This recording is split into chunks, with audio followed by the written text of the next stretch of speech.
पाकिस्तान के नामवर शायर बल्कि बैनुल अक़वामी शोहरत याफ्ता शायर, उर्दू पंजाबी दोनों ज़बानों में खूबसूरत शेर कहते हैं। मेरी मुराद जनाब नज़ीर कैसर साहब से है कि वो आएँ और अपना खूबसूरत कलाम पेश करें और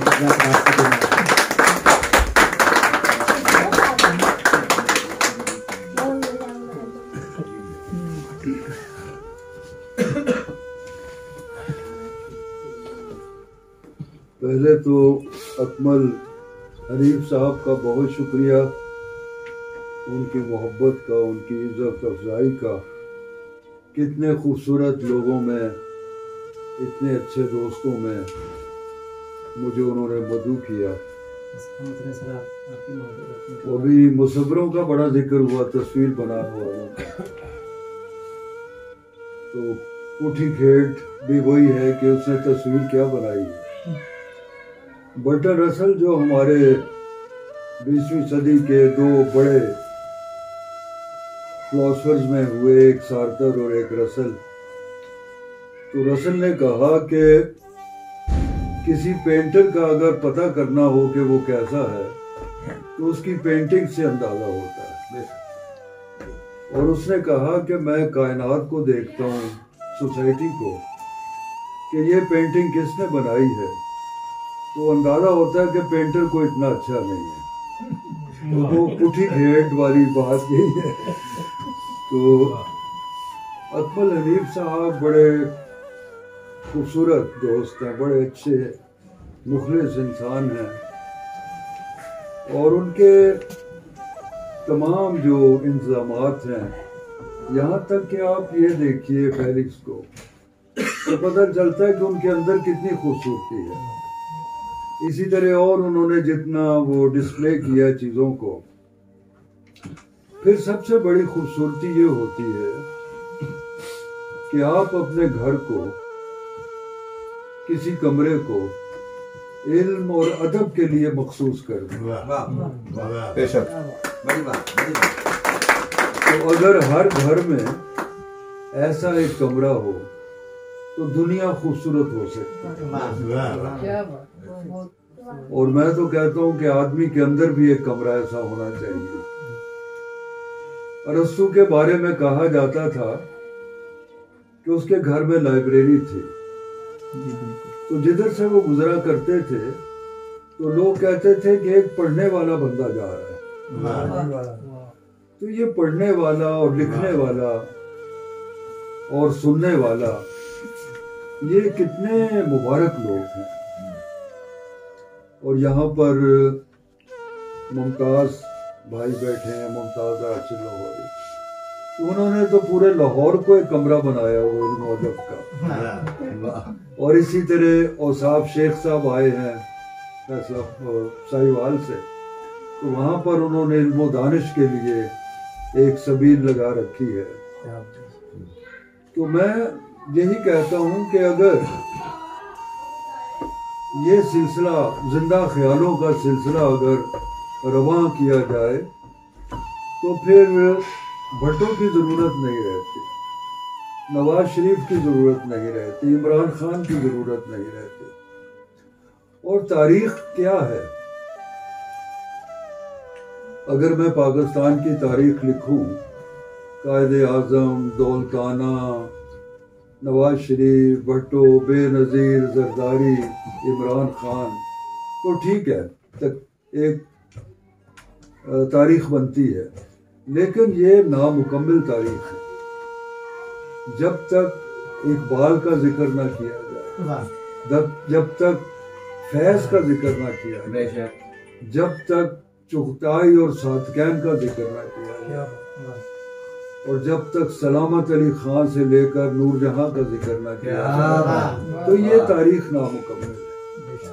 तो इल्म और अदब के लिए जो लोग जिंदा काम करते हैं, अकमल हनीफ साहब को मैं खराज तहसीन पेश करता हूँ कि ये बहुत बड़ी बात है कि हम जिंदा ख्यालों को लोगों तक पहुँचाते हैं। और हम इस छोटे से एक हॉल में बैठे हैं, और ये इस हाल को आज की टेक्नोलॉजी ने पूरी दुनिया के हॉल में तब्दील कर दिया। कि बहुत से हजारों लोग हमें सुन रहे हैं और देख रहे हैं, और उसके बाद भी ये जो रिकॉर्डिंग हो रही है ये हर बंदे की फेसबुक से आगे मुंतकिल होगी, और हमारे वलियों से लेकर पैगंबरों से लेकर कोई भी जिंदा ख्याल जो है शहर से शहर तक, जमानों से जमानों तक सफर करता है। तो ये बड़े मुकद्दस लोग हैं, ऐसे अकमल हनीफ साहब जैसे, मिर्जा साहब जैसे, मुमताज साहब जैसे, औसाफ साहब जैसे, और यहाँ बहुत से दोस्त जो नए लिखने वाले हैं, सकलैन भाई, अशरफ, और इन लोगों को तो सुनते रहते हैं। और फिर ख़वातीन का होना किसी मजलिस में, ये आदमी को मुकम्मल करता है। हमने जिनको आधा किया हुआ है उनके बगैर हम आधे हैं। और आज मुझे मस्जिद खालिद मुगल साहब का भी शुक्रिया अदा करना है। ये आते जाते नहीं हैं, हमारी बहन फहीमा के हस्बैंड हैं, तो ये खालिद मुगल हैं और वाकई मुगल हैं, बल्कि मुगल आजम हैं। तो इन्होंने अपने घर में मेरी सालगिरह मनाई और अपने हाथों से बारबेक्यू का इंतजाम किया। वो एक खूबसूरत शाम जिसमें बारिश ने हमारा साथ दिया, और इनका खूबसूरत घर और इनकी खूबसूरत मोहब्बत, तो इनके आने के लिए मैं बहुत शुक्रगुजार हूँ। और फिक्र ना करें, कभी आप लोगों को भी ये बुलाएंगे कि वाकई वो दिल और दिमाग के भी मुगल आजम है। उस दिन उन्होंने जिस मोहब्बत से हमें, सकलैन भाई भी थे उस दिन और बहुत से दोस्त थे, तो सबका बहुत शुक्रिया दोस्तों का। और हमारे जो शायर हैं मलिक साहब, मुदस्सिर साहब, इनसे भी मेरा बड़ा गहरा रिश्ता है कि मैं मुल्तान में मुख्तलिफ औकात में कोई 5-5, 10-10 साल वहाँ रहा, और उसकी गलियों में मैं और नासिर काज़मी कबूतर ढूंढते रहे। उनको किसी ने कहा था कि यहाँ कबूतर बहुत अच्छे होते हैं, तो वो फिर मुझे पकड़ते थे और कहते चले कबूतर लेने, नन्नू का छजा और पता नहीं कहाँ कहाँ वो, उन्होंने एक पहले से फहरिस्त बनाई हुई थी। तो वो मुल्तान कबूतरों का, बुजुर्गों का शहर है, उसको खाक का शहर भी कहते हैं, गर्दो गुबार का, लेकिन वो गर्दो गुबार दरवेशों की है जिससे महक आती है। तो आज इनके आने से वही महक मुझे महसूस हुई। इनकी शायरी में भी बड़ी खूबसूरती है, और अकमल भाई ने जैसे बताया कि वो बहुत खूबसूरत शख्स हैं और बड़े मेहमान नवाज और बहुत मोहब्बत करने वाले। तो कभी हम भी उनके मेहमान होंगे और कभी वो लाहौर आए तो हम मेजबान होंगे। तो उनसे मिलकर बड़ा सुख मिला, बड़ी खुशी हुई। और उन्होंने कहा कि उनका जो रवायत का सिलसिला है, निस्बत है, वो मोहब्बत से है। क्या बात। तो मुझे भी दोस्त मोहब्बत का शायर कहते हैं। तो मैं इसी तरह जैसे उन्होंने सुनाया कुछ याद कर करके, पहले तो मोहब्बत से, बल्कि मेरा एक फलसफा है जिंदगी का, जैसे दरख्त की छांव जो है वो बेचता नहीं दरख्त, इसी तरह दरख्त जो है जो उसकी छांव में जाए उसका नस्ल, कबीला, उसका मजहब नहीं पूछता। तो मेरी फिलॉसफी जिंदगी की मेरे इन दो शेरों में है, दुनिया अच्छी लगती है, रब अच्छा लगता है। दुनिया अच्छी लगती है, रब अच्छा लगता है। अच्छी आंखों वालों को सब अच्छा लगता है। क्या बात है, क्या बात है। दुनिया अच्छी लगती है, रब अच्छा लगता है। अच्छी आंखों वालों को सब अच्छा लगता है। सारी किताबें, सारे सहीफे मुझ पर उतरे हैं। सारी किताबें, सारे सहीफे मुझ पर उतरे हैं। मुझको दुनिया का हर मजहब अच्छा लगता है। वो तमाम तहरीफें तमाम इंसानों के लिए हैं। सारी किताबें, सारे मुझको दुनिया का हर मजहब अच्छा लगता है। मोहब्बत पर दो चार शेर याद आते हैं मुझे। उम्र गुजरी है इबादत करते, उम्र गुजरी है इबादत करते, अच्छा होता जो मोहब्बत करते। उम्र गुजरी है इबादत करते, अच्छा होता जो मोहब्बत करते। मोहब्बत करना ही इबादत करना। और मेरा मजहब है मोहब्बत करना, मेरा मजहब है मोहब्बत करना, ऐ खुदा मेरी हिफाजत कर।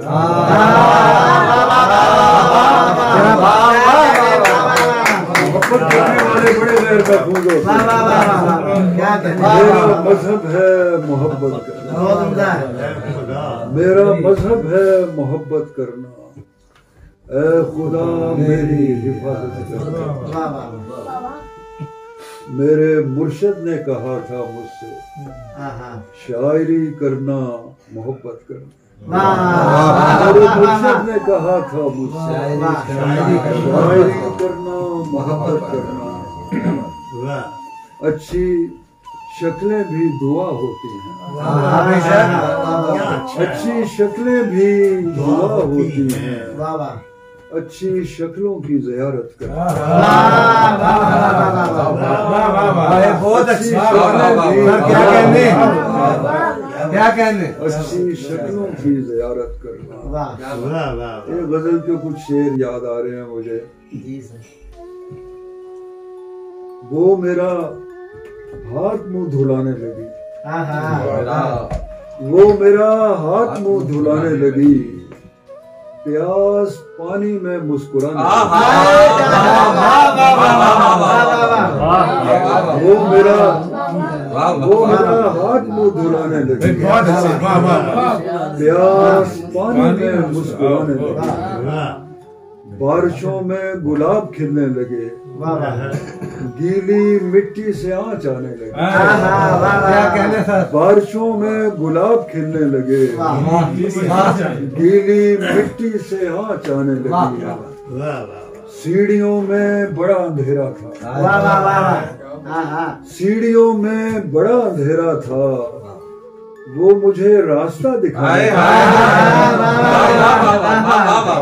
सीढ़ियों में बड़ा अंधेरा था, वो मुझे रास्ता दिखाने लगी, पाँव तो खैर ठीक पड़ते थे, मेरी आवाज लड़खड़ाने लगी।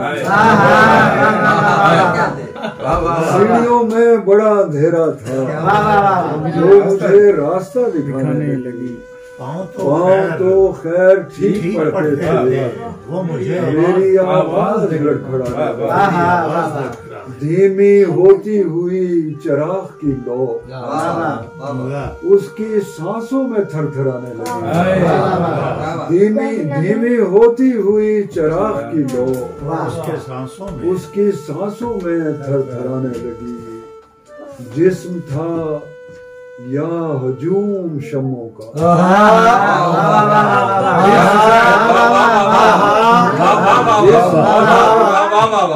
जिस्म था या हजूम शमों का, उसकी पोशाक झिलमिलाने लगी, जिस्म था या हजूम शमों का, उसकी पोशाक झिलमिलाने लगी। एक सूफी धमाल में उतरा, एक सूफी धमाल में उतरा, एक लड़की दिए जलाने लगी, एक सूफी धमाल में उतरा, एक लड़की दिए जलाने लगी। आज दिल इतनी जोर से धड़का, आज दिल इतनी जोर से धड़का, शाम पिंजरे में फड़फड़ा, वाह आज दिल इतनी जोर से धड़का, शाम पिंजरे में फड़फड़ाने लगी, उसको उड़ने के ख्वाब आने लगे, उड़ने के ख्वाब आए, उसको उड़ने के ख्वाब आने लगे और वो मेरे पर बनाने लगे। क्या कहने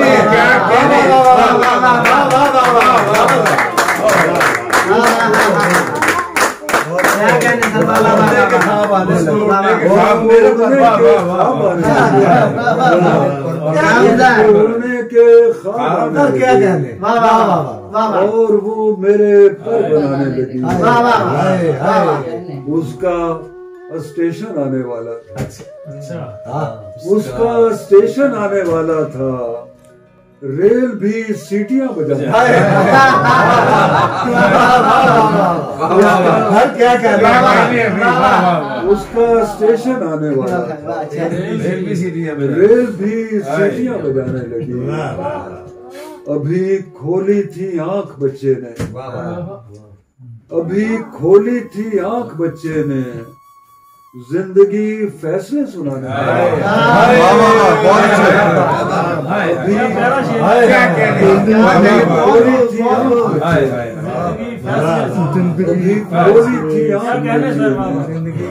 जिंदगी फैसले सुनाने, वो मेरा हाथ मुंह धुलाने लगी, प्यास पानी में मुस्कुराने,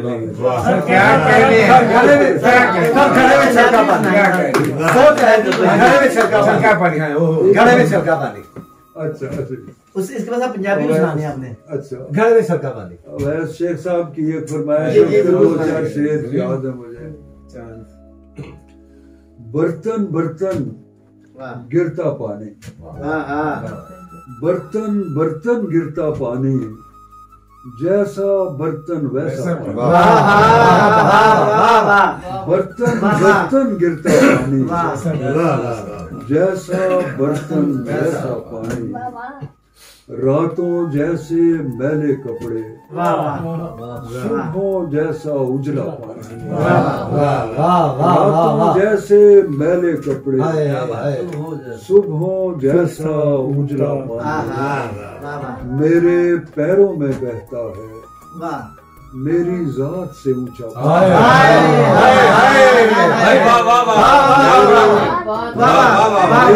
पैरों में बहता है, मेरी जात से ऊंचा पानी, जितने ख्वाब हैं उतनी आंखें, जितने ख्वाब हैं उतनी आंखें, जितनी प्यास है उतना, जितने ख्वाब हैं उतनी आंखें, जितनी प्यास है उतना पानी, अपनी जगह बना लेता है, गिरता पानी बहता, जगह बना बहुत उम्दा है, गिरता पानी बहता पानी। उसने प्यास में करवट बदली, उसने प्यास में करवट बदली और घड़े में जागा क्या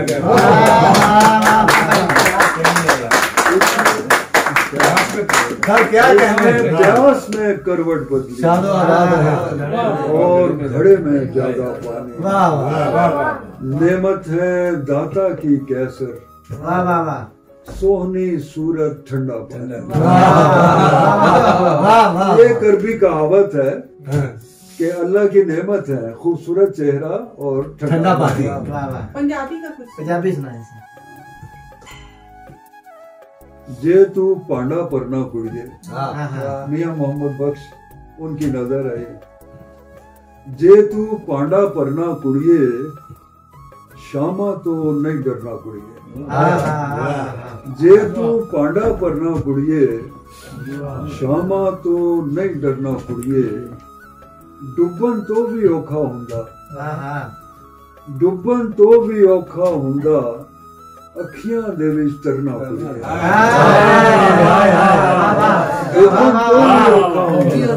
अखियां दे विच तरना तो भी औखा हुंदा अखियां दे विच तरना कुड़िए फेर नहीं रंगी जानी चुन्नी फेर नहीं रंगी जानी चुन्नी फेर नहीं बदल वरना कुड़िए फेर नहीं रंगी जानी चुन्नी फेर नहीं बदल वरना कुड़िए जीवना मरना आ जावे ते की जीना की मरना बहुत अच्छे जीवना मरना आ जावे ते की जीना की मरना कुड़िए और आंदे आंदे आ जांदा है इश्क मोहब्बत करना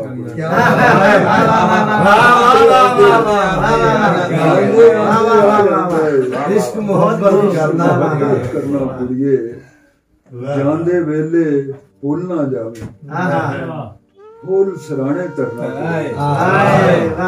जांदे वेले भूल ना जावे फूल सराने तरना कुड़िए जे तू पांडा परना कुड़िए शामा तो नहीं डरना खुश रहे सलामत रहे इतनी खूबसूरत महफिल के लिए इतने खूबसूरत अच्छे दोस्तों आबाद रहे सलामत रहे।